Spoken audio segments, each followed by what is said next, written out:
Bismillahirrahmanirrahim. Assalamualaikum warahmatullahi wabarakatuh. Alhamdulillahilladzi bi ni'matihi tatimmu shalihat. Alladzi hadana li hadza wa ma kunna linahtadiya laula an hadana Allah. Asyhadu an la ilaha illallah wahdahu la syarika lah wa asyhadu anna Muhammadan abduhu wa rasuluh. Allahumma shalli ala Muhammad wa ala ali Muhammad kama shallaita ala ali Ibrahim innaka Hamidum Majid.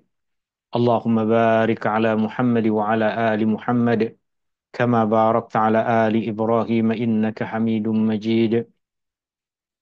سبحانك لا علم لنا إلا ما علمتنا إنك أنت السميع العليم. اللهم إنا نسألك علما نافعا ورزقا طيبا وعملا متقبلا. Ya Allah, Ya Rahman, Ya Rahim. Ya Allah, berkatilah umur kami. Ya Allah, berkatilah ahli keluarga kami. Ya Allah, berkatilah ilmu yang kau ajarkan kepada kami. Ya Allah, berkatilah rizki yang kau limpahkan kepada kami. Ya Allah, berikanlah kepada kami ilmu yang bermanfaat. Ya Allah, berikanlah kepada kami rizki yang halal dan baik. Ya Allah, kurniakanlah kepada kami amal ibadah yang kau terima. Ya Allah, jauhkanlah kami dari segala kesusahan di dunia dan di akhirat. Ya Allah, jauhkanlah kami dari segala kesusahan di dunia dan di akhirat. Ya Allah, jauhkanlah kami dari segala kesusahan di dunia dan di akhirat. Ya Allah, ampunilah dosa kami. Ya Allah, ampunilah dosa ibu bapa kami. Ya Allah, ampunilah dosa kami. Ya Allah, ampunilah dosa ahli keluarga kami. Ya Allah, berikanlah kepada kami kebaikan di dunia. Ya Allah, berikanlah kepada kami kebaikan di akhirat. Ya Allah, jauhkanlah kami dari api neraka. Rabbana taqabbal minna innaka antas samiul alim wa tub alaina innaka antat tawwabur rahim. Rabbana atina fid dunya hasanah wa fil akhirati hasanah wa qina adzaban nar. Wa sallallahu ala nabiyyi Muhammadin walhamdulillahi rabbil alamin. Tuan-tuan, puan-puan, hadirin yang dirahmati Allah Subhanahu wa taala. Ini adalah perjumpaan kita yang ke-17 dalam ayat dan hikmah surah Al-Ahzab, di mana dalam majlis ilmu kita di petang hari ini, insya Allah kita akan mengupas ayat yang ke-41 sehingga ayat yang ke-44. Dan tafsir Al-Imam Ibnu Katsir adalah tafsir yang menjadi rujukan utama di dalam majlis ilmu ini.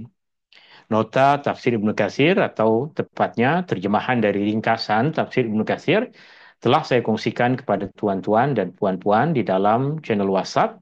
Tuan-tuan dan puan-puan boleh gunakan nota tafsir itu untuk rujukan dalam majlis ilmu ini, dan seperti biasa dalam majlis ilmu ini juga terbuka untuk apa-apa soalan jika tuan-tuan dan puan-puan ada apa-apa kemusykilan berkaitan dengan apa yang kita kongsikan di dalam majlis ilmu ini, atau jika ada soalan yang lain juga tuan-tuan dan puan-puan boleh bertanya.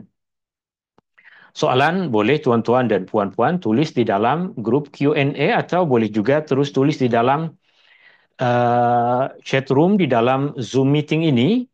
Dan saya pun ada beberapa soalan, artinya di sini telah sampai kepada saya beberapa soalan di dalam forum Q&A, dan insya Allah kita akan cuba untuk menjawab soalan-soalan itu di akhir pertemuan nanti. Boleh kita mulakan majlis ilmu ini dengan membaca Bismillahirrahmanirrahim. Surah Al-Ahzab masuk dalam himpunan surah-surah Madaniyah, diturunkan di Madinah selepas Rasulullah SAW hijrah. Dalam Al-Quran kita boleh jumpai surah Al-Ahzab pada susunan yang ke-33. Tema utama dari surah yang mulia ini adalah berserah diri kepada ketetapan dan berserah diri kepada syariat Allah. Ketetapan di sini maksudnya adalah qadha dan qadar Allah.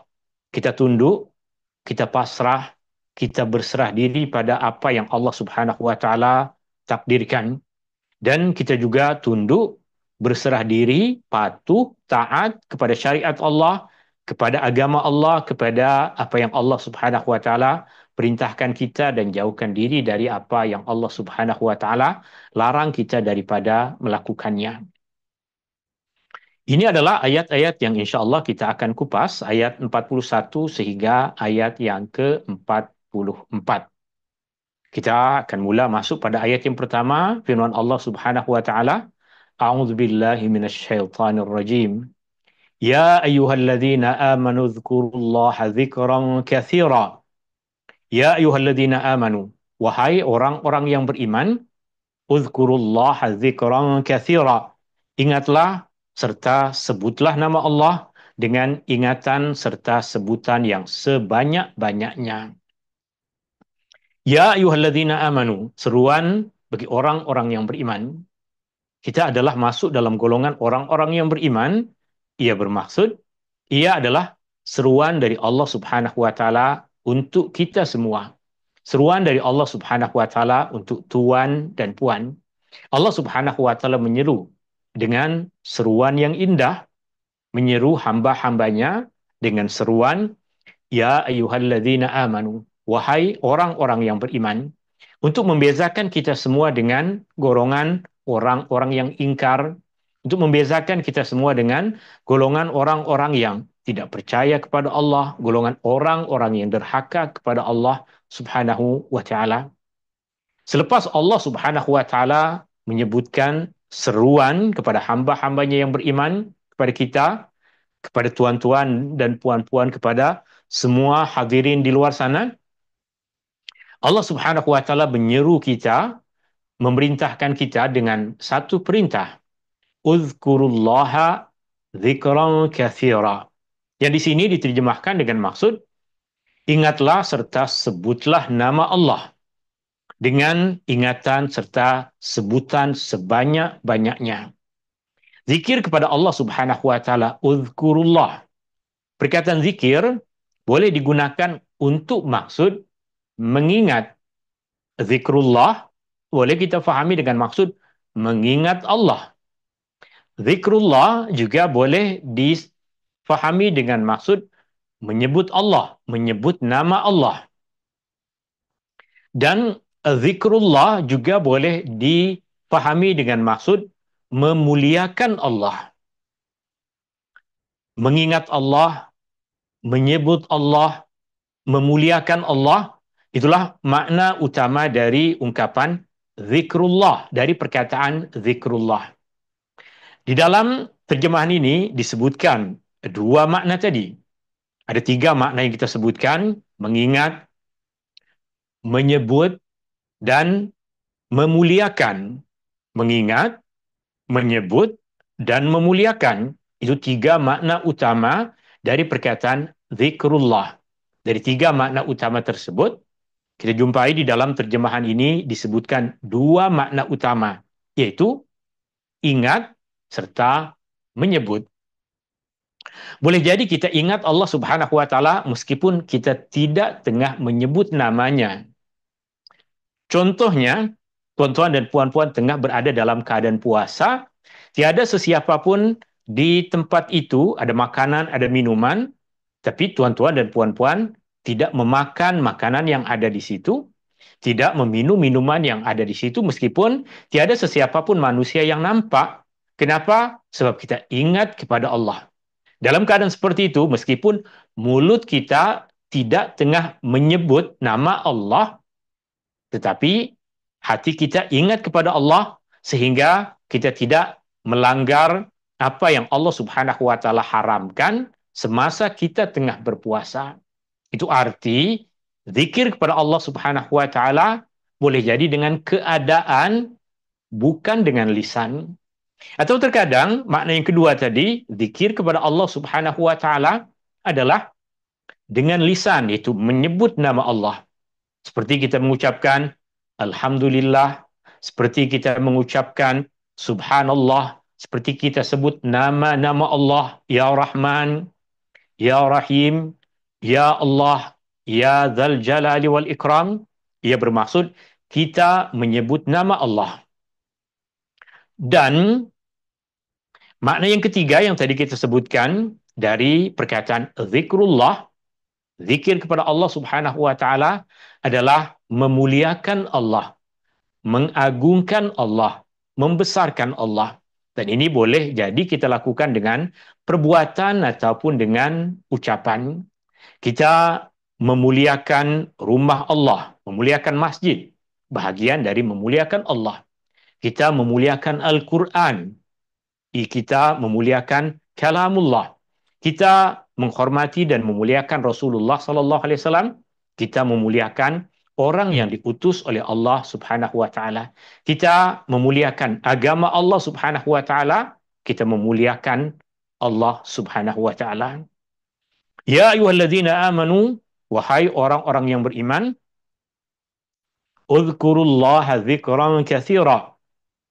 Sebutlah Allah dengan sebutan yang banyak, ingatlah Allah dengan ingatan yang banyak, muliakanlah Allah dengan kemuliaan yang banyak. Al-Imam Ibn Katsir berkaitan dengan ayat ini, beliau mengatakan Allah memerintahkan hamba-hambanya yang beriman supaya mereka banyak mengingati Tuhan mereka, supaya mereka banyak berzikir kepada Allah. Sama ada dengan makna yang pertama, ingat kepada Allah Subhanahu wa taala pada keadaan kita, di mana dengan kita mengingat Allah Subhanahu wa taala, ia akan bermaksud kita tidak melanggar perintah Allah, kita tak buat perkara yang haram, kita akan tunaikan apa yang Allah suruh, meskipun pada keadaan yang mulut kita bukan tengah menyebut nama Allah.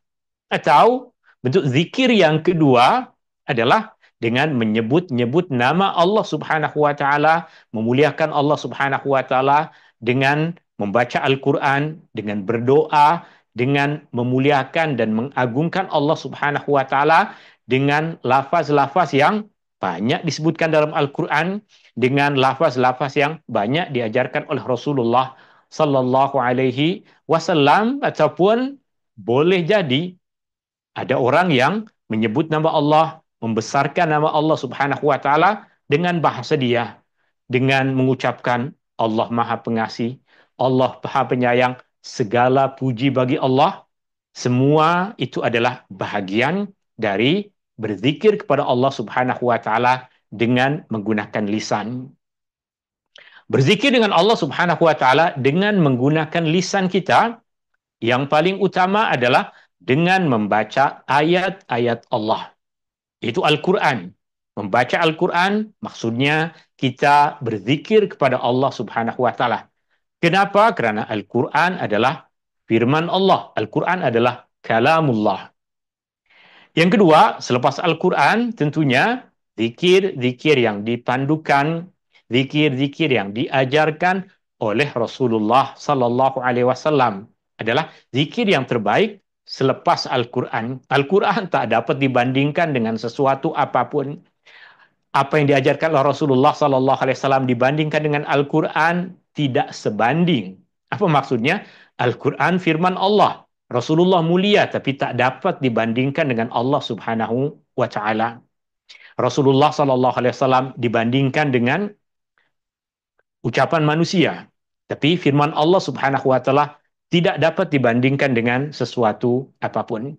Maka zikir yang paling mulia adalah membaca kalamullah diikuti dengan membaca zikir, mengamalkan doa yang diajarkan oleh Rasulullah sallallahu alaihi wasallam.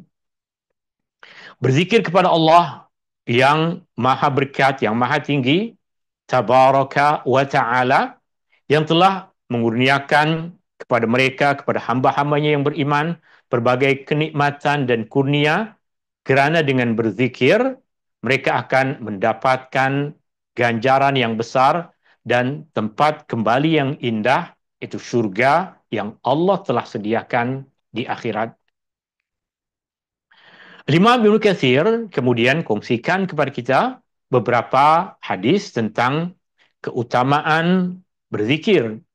Di antaranya adalah apa yang diriwayatkan daripada sahabat Nabi sallallahu alaihi wasallam Abu Darda radhiyallahu an, bahwa Rasulullah sallallahu alaihi wasallam bersabda.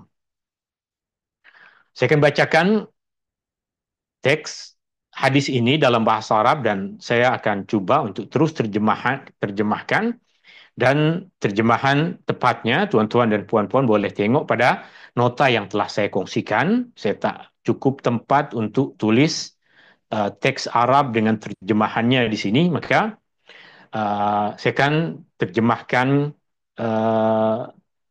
hadis ini. Rasulullah sallallahu alaihi wasallam bersabda, "Ala unabbiukum bi khairi a'malikum." Mahukah kamu semua aku khabarkan Mahukah aku kabarkan kepada kamu semua tentang sebaik-baik amalan kamu, wa azkaha inda malikikum, dan yang paling suci, amalan yang paling mulia di sisi Allah, di sisi raja kamu semua. Yang maha raja adalah Allah Subhanahu wa taala. Wa arfa'iha fi darajatikum, dan yang paling tinggi boleh mengangkat darjah kamu. Wa khairin lakum, dan amalan yang lebih baik untuk kamu semua, min i'ta'iz zahabi wal wariq, dibandingkan dengan bersedekah dengan emas, bersedekah dengan perak. Wa khairin lakum, dan yang lebih baik bagi kamu semua, min an talqau aduwakum, lebih baik bagi kamu semua dibandingkan dengan kamu berhadapan dengan musuh-musuh kamu, fatatribu a'naqakum wa yadribu a'naqakum, di mana dalam perang tersebut uh, kamu akan saling membunuh, kamu akan saling memenggal leher-leher masing-masing. Qalu wa ma huwa ya Rasulullah. Maka para sahabat bertanya kepada Rasulullah, apa itu? Apakah amalan yang terbaik? Kata Rasulullah sallallahu alaihi wasallam, yang paling suci, yang paling mulia, yang paling boleh meninggikan darjah kamu, yang lebih baik dibandingkan dengan bersedekah dengan emas dan perak, dan lebih baik daripada berperang di jalan Allah. Maka Rasulullah sallallahu alaihi wasallam menjawab, zikrullahi azza wa jal, berzikir kepada Allah Subhanahu wa taala. Zikir dengan apa yang tadi sebahagian maknanya telah kita sebutkan. Yang pertama, ingat Allah pada semua keadaan kita.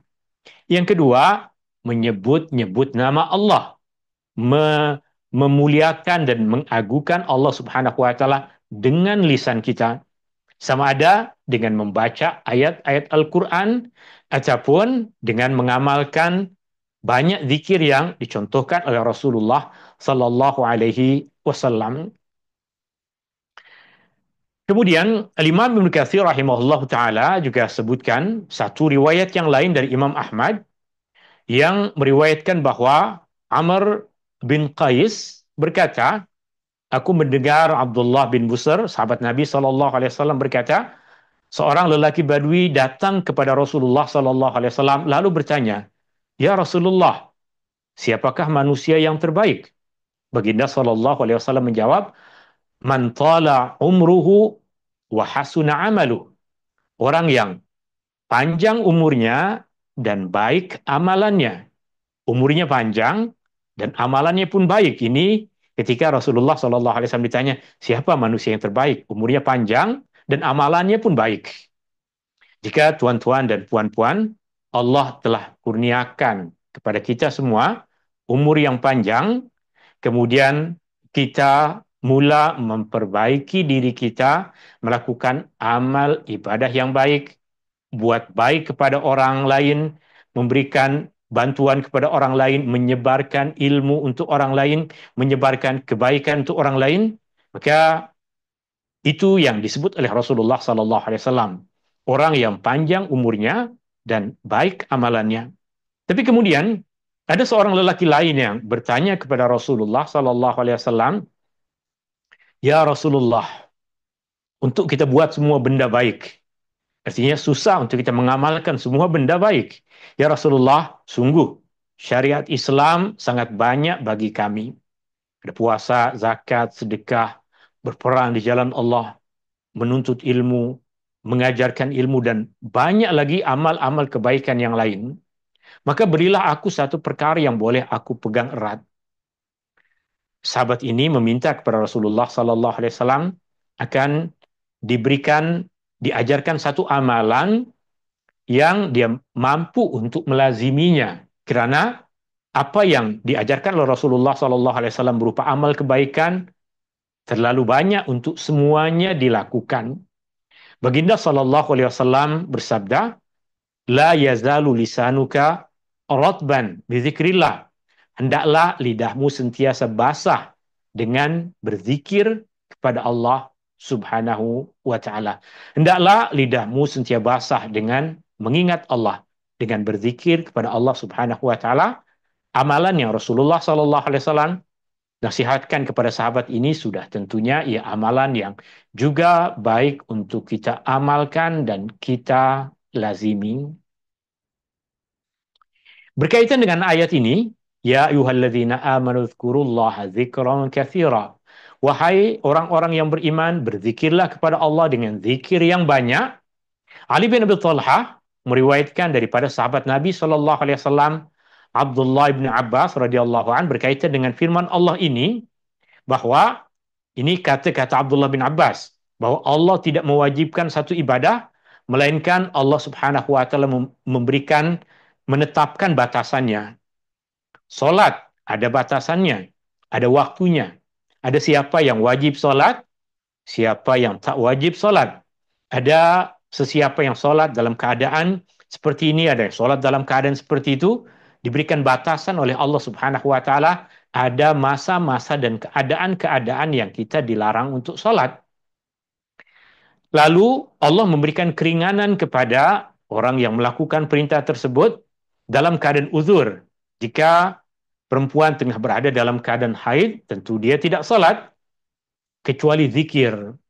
Zikir adalah perintah yang Allah Subhanahu wa taala sebutkan pada ayat yang tengah kita baca ini, karena Allah tidak menetapkan had bagi zikir.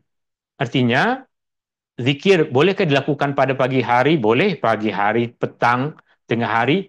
Semua tempat boleh berzikir kepada Allah. Semua keadaan boleh berzikir kepada Allah Subhanahu wa taala, tentunya disesuaikan dengan tempat dan keadaan. Tapi semua keadaan dan semua tempat boleh berzikir kepada Allah Subhanahu wa taala dengan makna yang luas untuk kita berzikir.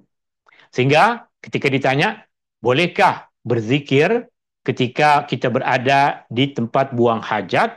Jawabannya berzikir kepada Allah wajib pada semua keadaan. Maknanya ketika kita berada di tempat yang tidak suci sekalipun, kita wajib berzikir kepada Allah dengan makna pertama yang tadi kita sebut. Kita wajib untuk sentiasa ingat kepada Allah. Maknanya di dalam tempat yang tidak suci, kita tak boleh buat dosa. Kenapa? Karena kita wajib untuk ingat Allah. Wajib untuk sentiasa ingat kepada Allah Subhanahu wa taala. Adapun berzikir dengan mengucapkannya dengan lisan, tentunya tidak patut kita lakukan dalam keadaan kita tengah buang hajat, misalnya. Tak patut dilakukan masa kita tengah duduk di dalam masjid, mendengarkan khutbah Jumat, tidak patut untuk kita berzikir dengan lisan, dengan mengeluarkan bunyi dengan lisan kita, sehingga mengganggu diri kita dan mengganggu orang lain yang sepatutnya kita mendengarkan khutbah Jumat. Tapi mengingat Allah pada keadaan itu adalah wajib. Ini yang diucapkan oleh sahabat Nabi Shallallahu Alaihi Wasallam. Allah Subhanahu Wa Taala tidak menetapkan had bagi zikir. Semua keadaan, semua tempat adalah keadaan dan tempat untuk sentiasa ingat kepada Allah Subhanahu Wa Taala. Dan tidak memberikan keringanan kepada sesiapa pun untuk meninggalkannya. Tiada sesiapa pun diberikan keringanan untuk meninggalkan zikir. Artinya, tiada sesiapa pun yang diperkenankan untuk lupa kepada Allah. Kecuali yang mereka benar-benar tak mampu, akal dah tak ada, tengah tertidur, tengah hilang akal, dah lupa, orang tersebut barulah keadaan seperti itu sahaja. Orang yang tiada lagi tuntutan kepadanya untuk dia berzikir kepada Allah dengan maksud mengingat Allah. Sahabat Nabi Shallallahu Alaihi Wasallam Abdullah bin Abbas kemudian membacakan firman Allah ini, "Fadhkurullaha qiyama wa qu'uda wa ala junubikum." Maka hendaklah kamu menyebut dan mengingati Allah. Zikir disebutkan dengan dua makna tadi, menyebut dan mengingat Allah semasa kamu berdiri, duduk, atau semasa kamu berbaring. Yaitu artinya ini masih sambungan dari apa yang dikatakan oleh sahabat Nabi Shallallahu Alaihi Wasallam Abdullah bin Abbas, itu pada waktu malam dan siang, di daratan dan lautan, dalam perjalanan bermusafir atau dalam keadaan menetap, ketika kaya, semasa kita miskin, dalam keadaan sihat ataupun masa kita tengah sakit, secara rahasia atau secara terang-terangan, dalam hati atau dengan ucapan yang orang lain boleh mendengarnya dan dalam segala keadaan. Itu zikir kepada Allah Subhanahu wa taala. Wasabbihuhu bukratan wa asila. Dan bertasbihlah kamu kepadanya pada waktu pagi dan petang. Imam Ibn Katsir kemudian mengatakan hadis-hadis Nabi SAW, ayat-ayat Al-Quran, dan riwayat-riwayat yang mendorong kita, menggalakkan kita untuk berzikir kepada Allah adalah sangat banyak. Dan ayat yang mulia ini, dua ayat yang mulia ini, ya ayyuhalladzina amanu dzkurullaha dzikran katsira wasabbihuhu bukratan wa asila, adalah ayat yang adalah menggalakkan kita untuk memperbanyakkan zikir kepada Allah Subhanahu wa taala. Al-Imam Ibn Katsir kemudian mengatakan, para ulama telah menyusun kitab-kitab berkaitan dengan zikir pada waktu siang dan malam, seperti yang dilakukan oleh Al-Imam An-Nasai. Ada misalnya Al-Imam An-Nasai menuliskan amalan-amalan yang cantik untuk kita lazimi pagi dan malam setiap hari. Ada Al-Ma'mari dan yang lain-lain.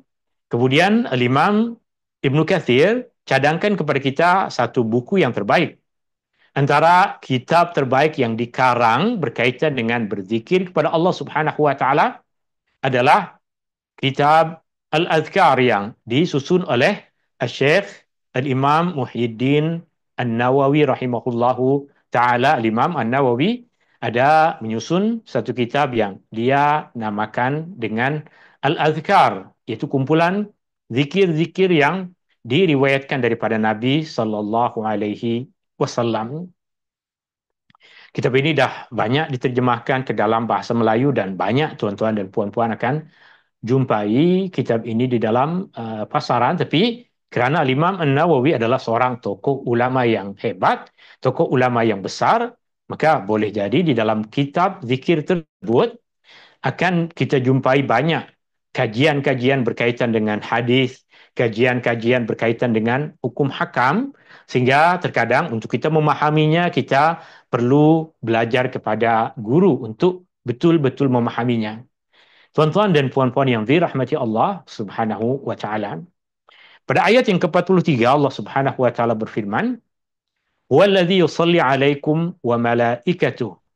Di sini ayat ini diterjemahkan dengan maksud dialah, yaitu Allah lah yang memberi rahmat kepadamu dan malaikatnya pula berdoa bagi kamu. Jika ayat ini kita terjemahkan per kata, kita boleh tengok perkataan huwa bermaksud dia.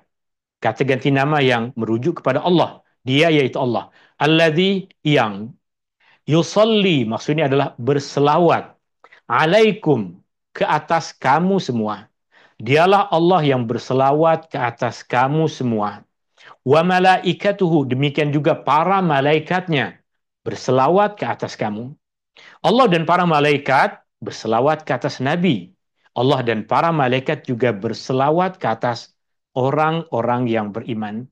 Orang-orang yang beriman yang macam mana?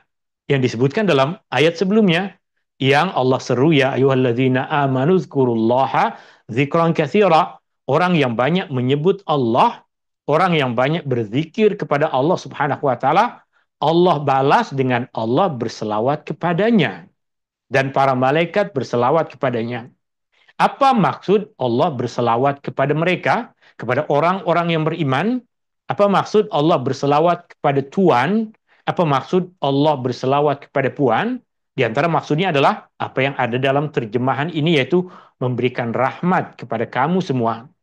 Dan apa maksud para malaikat berselawat juga kepada kamu semua, kepada orang-orang yang beriman, kepada Tuhan dan Puan? Maksudnya adalah para malaikat berdoa bagi kamu. Maka dari situ kita akan tahu bahwa terjemahan hakikatnya adalah tafsir. Terjemahan hakikatnya adalah tafsir ringkas dari ayat-ayat Al-Quran. Ini adalah dorongan untuk berzikir, yaitu kerana Allah menyebut nama hambanya, Allah Subhanahu wa taala memuliakan hambanya, Allah Subhanahu wa taala mengingati hambanya, maka hendaklah hambanya juga mengingati Allah. menyebut Allah, memuliakan Allah. Sebagaimana yang Allah Subhanahu wa taala firmankan di dalam surah Al-Baqarah, "Fadhkuruni adzkurkum." Sebutlah aku, maka aku akan menyebutmu. Kata Allah, sebutlah aku. Jika kita menyebut nama Allah, maka Allah akan sebut nama kita. Jika kita memuliakan Allah Subhanahu wa taala, maka Allah akan memberikan kemuliaan kepada kita.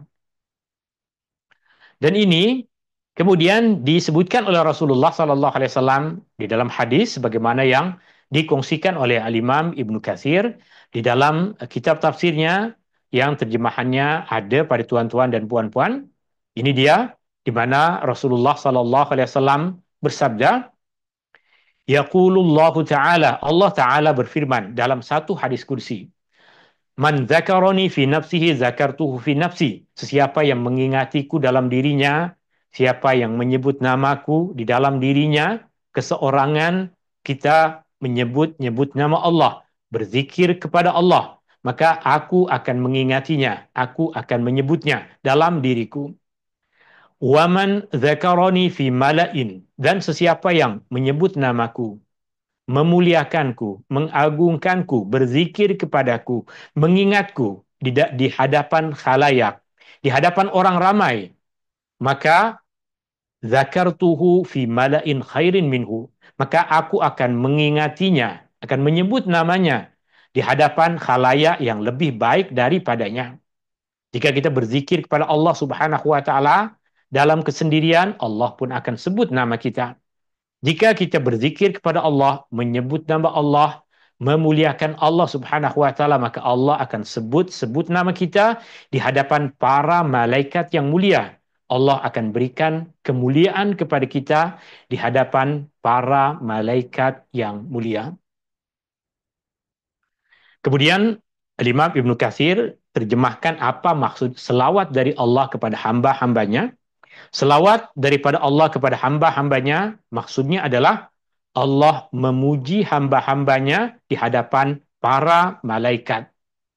Ini makna yang pertama. Makna yang kedua, Allah berselawat kepada hamba-hambanya, maksudnya adalah Allah memberikan rahmat kepada hambanya. Dan makna yang kedua ini, itu makna yang tuan-tuan dan puan-puan tadi jumpai di dalam terjemahan ayat ini. Adapun selawat daripada para malaikat, ia bermaksud doa dan istighfar.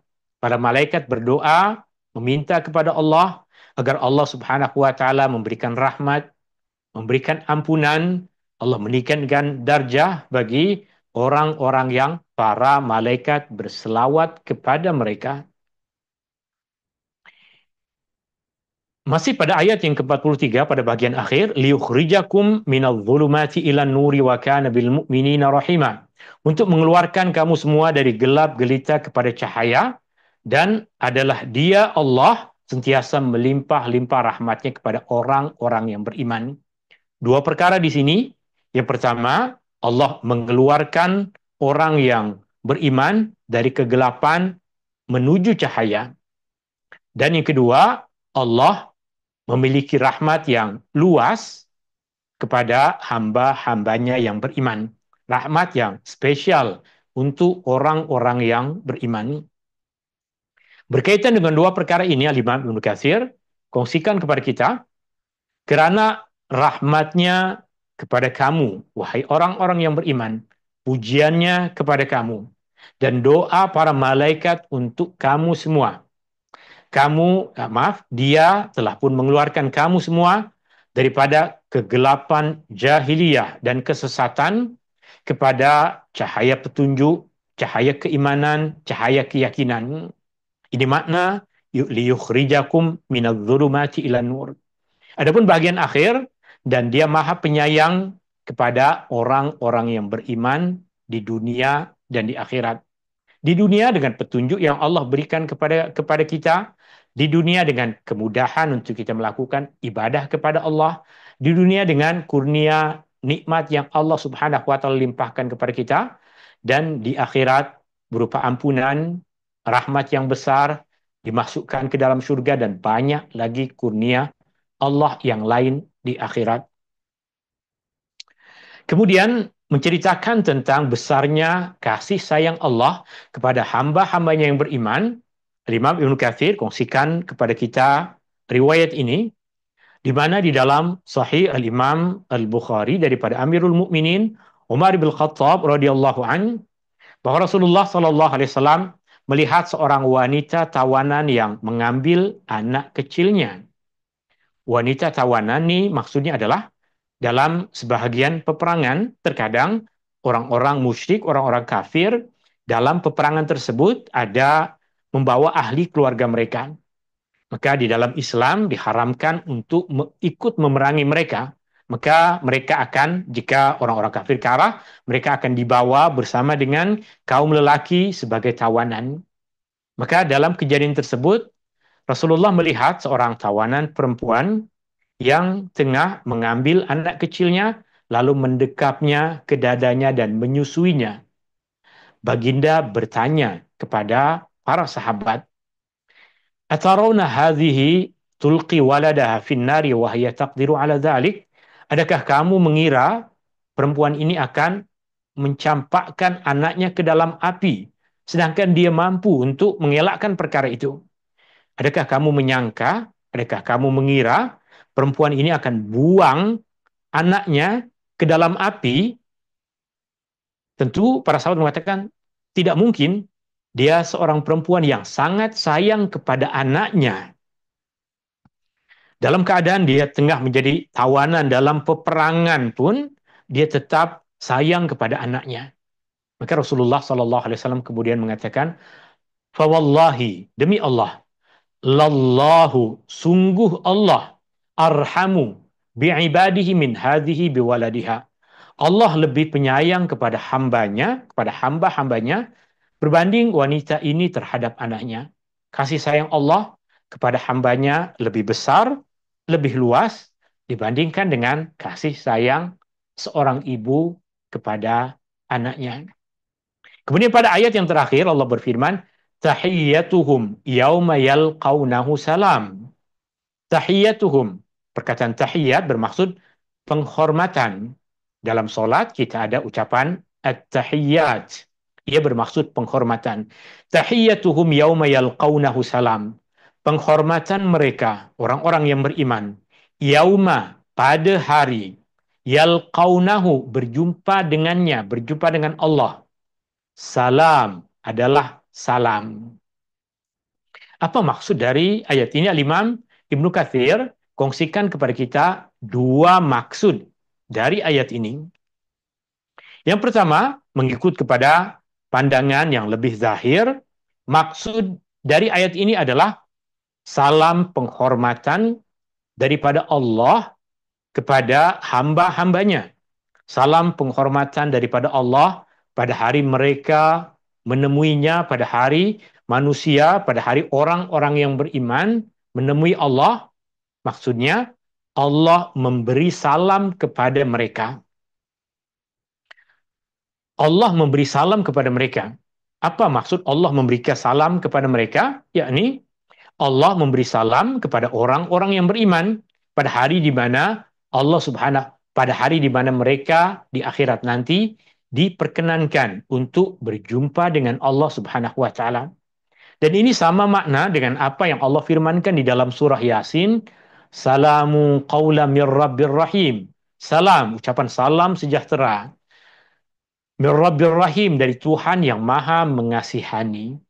Artinya ucapan salam tersebut adalah ucapan yang Allah ucapkan kepada hamba-hamba yang beriman pada hari mereka berjumpa dengan Allah di dalam surga nanti, pada hari di mana mereka melihat Allah Subhanahu wa taala di akhirat nanti. Makna yang kedua adalah apa yang diriwayatkan dari Qatadah. Dia berpandangan bahwa maksudnya dari ayat yang tadi kita baca, tahiyyatuhum yauma yalqaunahu salam. Maksudnya adalah mereka orang-orang yang beriman saling mengucapkan salam sesama mereka ketika mereka berjumpa dengan Allah di akhirat.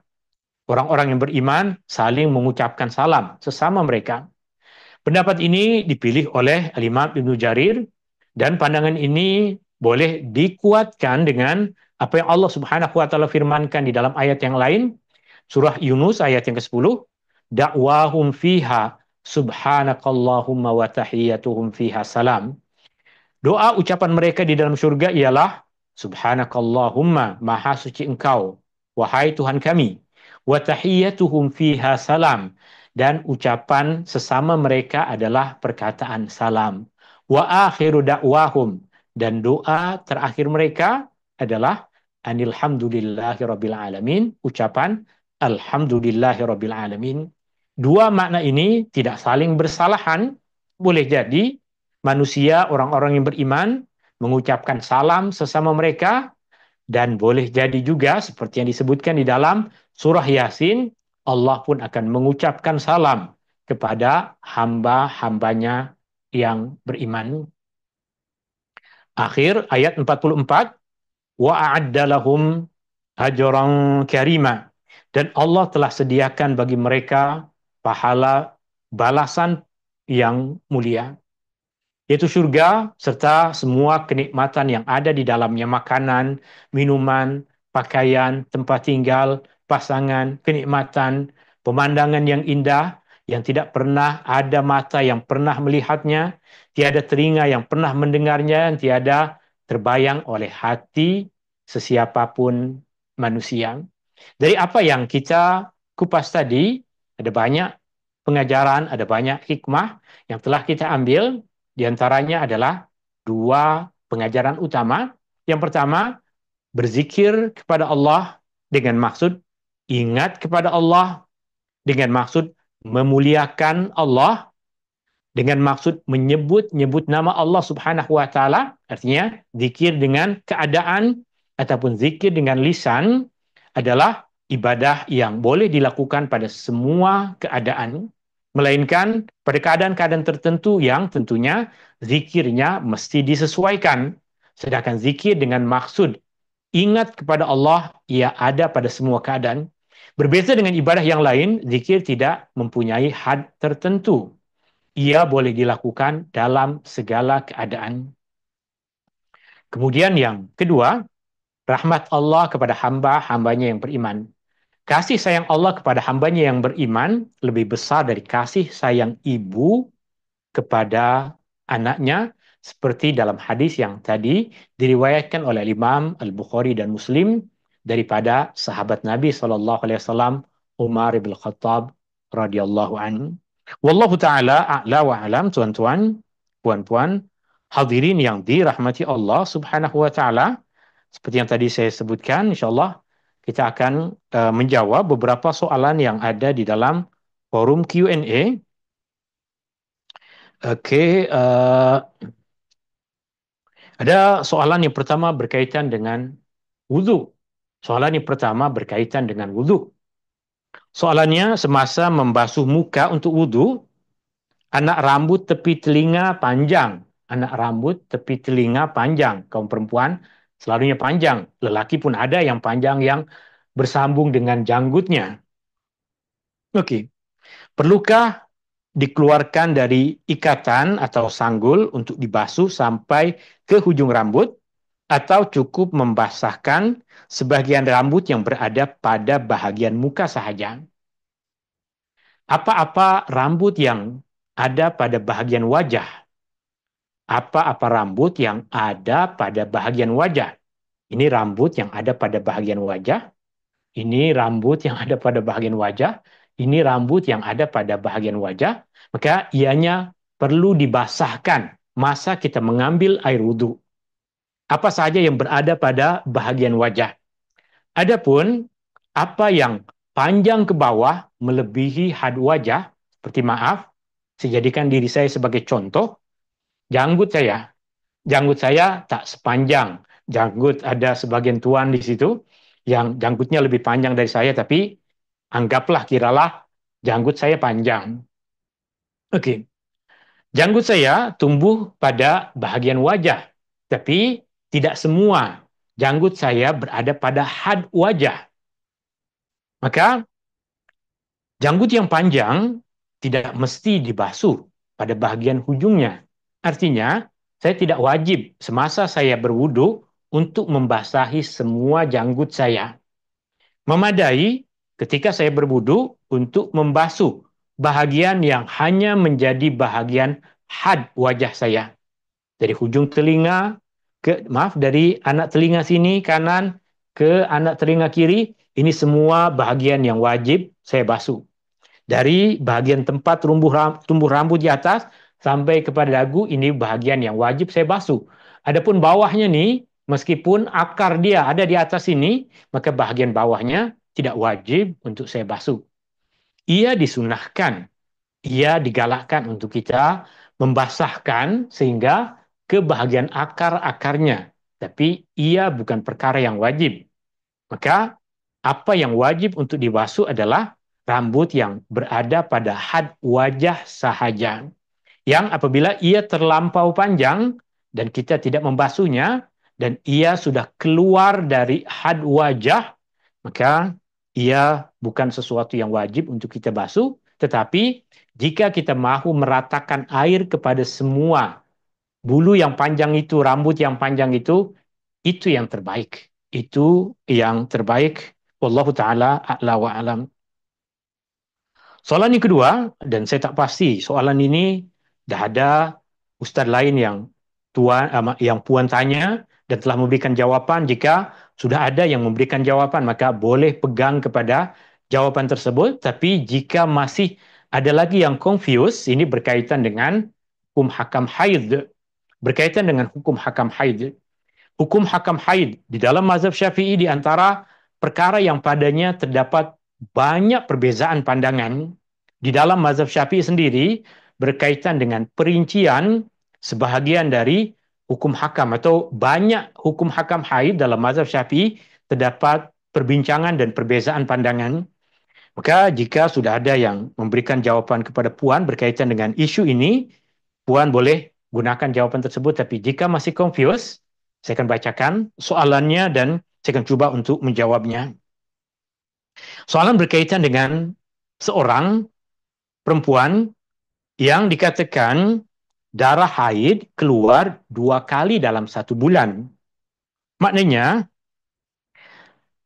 haid yang pertama, kemudian suci, dan tempoh masa sucinya hanya 14 hari. Kemudian dah keluar darah haid lagi. Adakah ia haid atau istihadah? Berkaitan dengan isu ini, majoriti ulama, diantaranya ulama dalam mazhab Syafi'i, ini pandangan majoriti ulama berpandangan bahwa tempoh yang paling pendek untuk kesucian seorang perempuan, artinya tempoh suci yang paling pendek adalah 15 hari. Tempoh suci yang paling pendek adalah 15 hari. Artinya, apabila haid dah suci, kemudian datang lagi darah sebelum 15 hari. Darah haid yang lama telah berhenti, maka dia pun telah mandi, telah bersuci. Telah mandi, telah bersuci. Kemudian, belum genap 15 hari, baru 10 hari, 11 hari, 12 hari, 13 hari, 14 hari, 15 hari, keluar darah haid. Maknanya belum sempurna 15 hari suci, dah keluar darah baharu. Maka ia dinamakan sebagai damu fasad, darah kotor, darah penyakit, atau boleh dikatakan sebagai istihadah. Maknanya, berapa lama yang dikira sebagai istihadah? Yang dikira sebagai istihadah adalah yang sehingga menggenapkan 15 hari. Maknanya jika dalam soalan ini, ianya keluar pada hari yang ke-14, maka hari yang ke-14 itu dikira sebagai istihadah. Hari yang ke-15 itu dikira sebagai istihadah. Hari yang ke-16 baru dikatakan sebagai haid yang baru. Pada tempoh masa yang istihadah tadi, jika dia berpuasa, maka puasanya adalah puasa yang sah. Jika dia solat, maka dia wajib solat. Itu pada tempoh, dalam kes ini berarti 2 hari. Wallahu ta'ala a'la wa a'lam. Soalan yang ketiga, Soalan yang ketiga, uh, bunyi soalannya adalah sering bila ada berita kematian diakhiri dengan Al-Fatihah atau dihadiahkan Al-Fatihah atau ayat-ayat Al-Quran yang lain seperti Al-Ikhlas. Saya difahamkan ayat-ayat Al-Quran tidak sampai kepada si mati, yang lebih baik adalah membaca doa dan bersedekah ke atas arwah. Oke, ini isu yang panjang, ini isu yang luas, dan sebelum kita masuk, kita kena faham bahwa ini adalah isu khilafiyah. Apa maksud khilafiyah?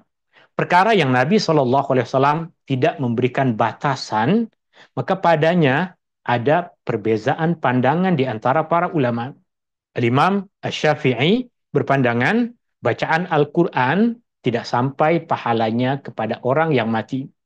Tapi murid kepada Al-Imam Asy-Syafi'i, Imam Ahmad, berbeza pandangan dengan gurunya. Al-Imam Ahmad berpandangan bahwa bacaan Al-Quran boleh sampai pahalanya kepada si mati. Dua orang tokoh ulama ini, dua orang tokoh ulama yang terkemuka, dua orang tokoh ulama yang terpandang, dua tokoh ulama dari generasi salaf dahulu. Dua-duanya berbeza pandangan. Al-Imam Asy-Syafi'i berpandangan bacaan Al-Quran tidak sampai pahalanya kepada si mati.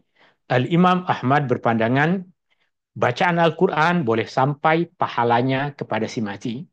Kedua-duanya adalah pandangan ulama. Maka sebahagian orang ikut kepada pandangan Imam Asy-Syafi'i, sebagian orang berikut kepada pandangan Al-Imam Ahmad rahimahullahu ta'ala rahmatan wasiah. Kenapa boleh ada perbezaan pandangan? Karena dalam isu seperti ini tiada kata putus dari Nabi Shallallahu Alaihi Wasallam. Jika ada kata putus dari Nabi Shallallahu Alaihi Wasallam, tidak akan dijumpai mana-mana perbezaan pandangan. Selepas itu, maka bagi orang yang ikut kepada pandangan Al-Imam Ahmad, dan banyak di antara guru-guru kita yang ikut pandangan Al-Imam Ahmad yang berpandangan bahwa bacaan Al-Quran boleh sampai pahalanya kepada si mati, maka bacaan Al-Quran jika dibaca, kemudian diniatkan agar Allah memberikan kebaikan bagi si mati, maka dari keberkatan bacaan Al-Quran tersebut, Allah Subhanahu wa Ta'ala boleh memberikan kebaikan kepada si mati. Al-Imam Asy-Syafi'i tidak sepandangan dengan perkara tersebut. Maknanya, dalam isu ini ada perbezaan pandangan. Lalu bagaimana kita mengamalkan isu berkaitan dengan perkara ini? Selepas kita tahu adanya perbezaan pandangan dalam isu tersebut, maka dua perkara utama yang mesti ada pada kita. Perkara yang pertama adalah berkaitan dengan menghormati sesiapapun orang lain. Guru kita, sahabat kita, saudara mara kita yang memilih satu pandangan yang berbeza dengan apa yang kita pilih. Karena isunya bukan perbezaan antara sunnah dengan bid'ah. Isunya adalah perbezaan dalam memahami apa yang diriwayatkan daripada Nabi SAW tentang banyak isu tertentu. Perbezaannya, perbezaan pandangan. Itu yang pertama, menghormati guru kita, menghormati jiran kita, sahabat kita, orang lain yang telah memilih pandangan yang berbeza dengan apa yang kita pilih. Kemudian yang kedua, nasihat untuk diri kita, nasihat untuk tuan-tuan dan puan-puan. Pada perkara-perkara yang lapang, pada perkara-perkara yang banyak, pada perkara-perkara yang luas. Jika kita jumpai banyak sunnah-sunnah Nabi SAW yang sabit dari Nabi SAW, kita belum lagi amalkan, maka lebih utama untuk kita fokuskan, menyibukkan diri kita dengan amalan-amalan yang sudah pasti bahwa ia adalah amalan yang cantik, ia adalah amalan yang betul, ia adalah amalan yang tiada padanya perbezaan pandangan. Contoh, mendoakan orang yang dah mati. Tak ada perbezaan pandangan. Amalkanlah sentiasa itu. Daripada kita disibukkan dengan saya nak bacakan Fatihah ke, nak bacakan Al-Baqarah ke, nak bacakan Yasin ke, sampai ke tak pahalanya. Ada yang kata sampai, ada yang kata tidak, so kita pun pening. Jika ada perkara yang membuat kita pening dan kita jumpai banyak lagi perkara-perkara yang lain yang tidak membuat kita pening, kita boleh fokus sahaja pada perkara-perkara yang tak payah dipeningkan dengan sesiapapun. Doakan orang yang telah meninggal dunia, doakan agar Allah memberikan rahmat kepadanya. Allah berfirman dalam Al-Quran, وَالَّذِينَ جَاءُوا مِنْ بَعْدِهِمْ, orang-orang yang datang selepas mereka. Yaquluna, mereka mengatakan, berdoa dengan mengatakan, Rabbana ghfir lana wa li ikhwanina alladhina sabaquna bil iman. Ya Allah, berikanlah ampunan untuk kami. Ya Allah, berikanlah ampunan untuk saudara-saudara kami yang telah mendahului kami dengan keimanan. Rasulullah SAW pernah bersabda, Istaghfiru li akhikum, mintalah ampun kepada Allah untuk saudaramu. Maka ini perkara tiada perbezaan pandangan dan kita boleh rasa cukup dengan ini. Cukuplah saya doakan dia, cukuplah saya minta kepada Allah agar Allah rahmati dia, cukuplah agar kita meminta kepada Allah agar Allah berikan ampunan kepada dia. Itu dua perkara. Ingat, dua perkara. Perkara yang pertama, hormati perbezaan pandangan. Guru kita mengajarkan sesuatu yang tidak sama dengan apa yang kita fahami, hormati dia. Kawan kita memilih pandangan yang berbeza, hormati dia. Itu yang pertama. Yang kedua, apa yang lebih utama untuk kita amalkan? Tadi kata Nabi, atau sahabat tadi tanya kepada Nabi, amalan dalam Islam ini banyak. Nabi ajarkan sesuatu yang fokuskan kita dengan perkara yang tertentu. Maknanya dalam isu ini pun patut kita ambil jalan yang sama. Banyak perkara-perkara di dalam agama yang tiada perbezaan pandangan tentangnya.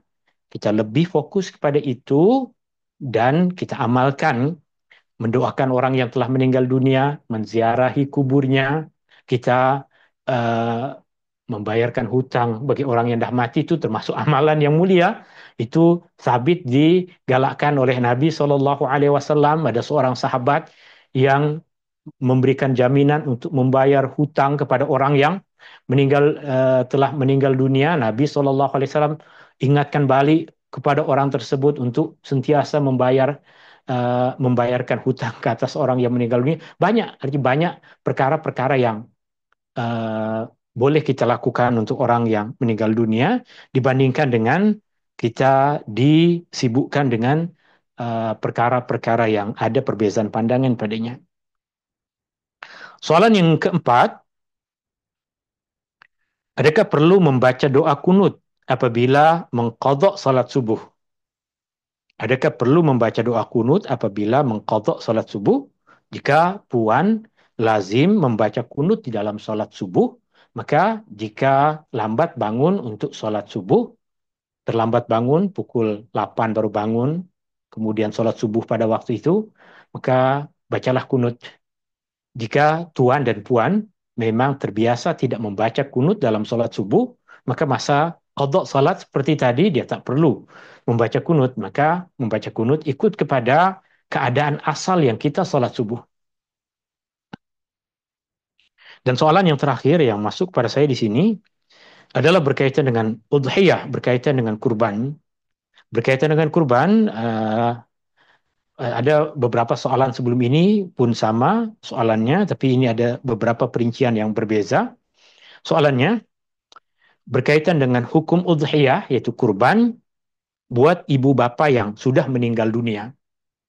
Kurban untuk ibu bapa yang telah meninggal dunia, dalam mazhab Syafi'i dilarang, tak boleh. Kenapa tidak boleh dalam mazhab Syafi'i? Alasan yang pertama, sebab tiada apa-apa riwayat yang Rasulullah SAW galakkan atau suruh berkurban ke atas orang yang telah meninggal dunia, ke atas ibu bapa yang telah meninggal dunia. Tapi boleh dilakukan perkara tersebut secara pada dua keadaan. Keadaan yang pertama adalah jika ibu bapa mewasiatkan perkara itu. Jika dulu sebelum meninggal ibu bapa pernah mengatakan, nanti ibu dah mati kurbanlah. Atau tahun ini ibu nak berkurban tapi dah meninggal dunia sebelum apa yang dia inginkan tertunaikan. Wasiat dari ibu bapa untuk berkurban boleh kita tunaikan. Terlebih lagi jika ia adalah nazar dari ibu bapa. Itu lebih utama untuk kita tunaikan.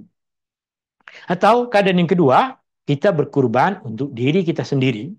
Dan kita meminta kepada Allah Subhanahu wa taala agar ia diterima sebagai kurban kita dan kurban semua ahli keluarga kita yang hidup ataupun yang telah meninggal dunia, termasuk di dalamnya ibu bapak.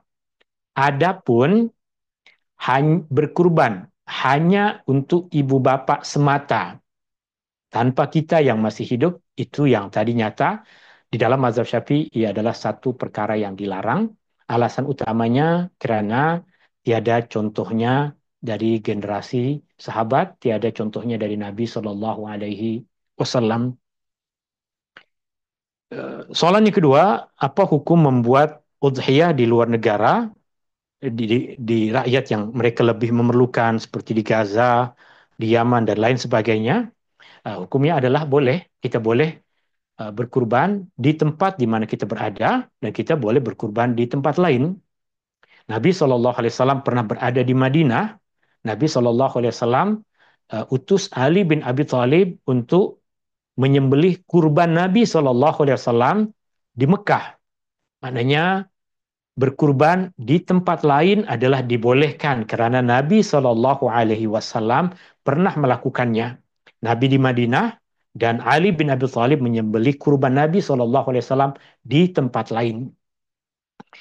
Dan adakah ia dinamakan sedekah? Artinya ada nilai kurban padanya dan ada nilai membantu saudara-saudara Islam yang memerlukan.